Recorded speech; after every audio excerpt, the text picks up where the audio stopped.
સુરતમાં 4 કરોડનું જમીન કૌભાંડ, વિદેશમાં રહેતા મૂળ માલિકોને જમીન અપાવવાના નામે ફરિયાદી પિયુષભાઈ સાથે થઈ મોટી છેતરપિંડી.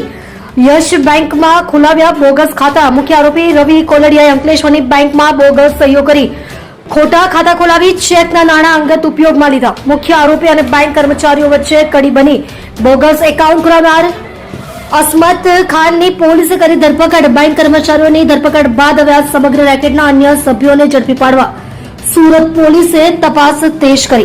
સુરત શહેર અનેક ક્ષેત્રોમાં ખૂબ જ ઝડપથી પ્રગતિ કરી રહ્યું છે અને એ ક્ષેત્રો પૈકી એક છે રિયલ એસ્ટેટ, કે જેમાં ખૂબ જ ઝડપથી સમગ્ર શહેરમાં કન્સ્ટ્રક્શન અને જમીન લે વેચનો વ્યવસાય પણ ખૂબ જ ઝડપથી પ્રગતિ કરી રહ્યો છે. અને આ જ વ્યવસાયમાં ઘણી વખત ઘણા એવા તત્વો કે જે પોતે અન્ય લોકોને ખોટી રીતે પ્રોપર્ટી અપાવવા માટેનો વિશ્વાસ આપી અને તેઓ સાથે વિશ્વાસઘાતને છેતરપિંડી કરતા હોય છે.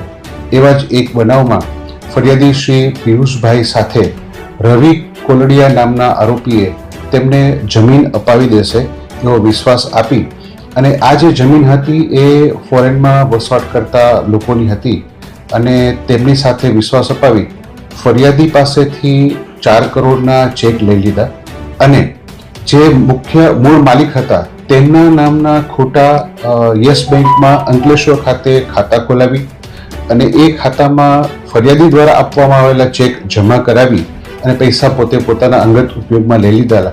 જે અનુસંધાને ગુનો દાખલ કરેલ. હાલમાં બેંકના કર્મચારીઓની પણ ધરપકડ કરેલ છે અને આરોપી રવિ કોલડિયા અને બેંકના કર્મચારીઓ વચ્ચે જે વ્યક્તિએ પોતે ગુનેગાર તરીકેની ભૂમિકા ભજવેલી છે એવા જ એક આરોપી અસમત ખાનની પણ ધરપકડ કરવામાં આવેલ છે.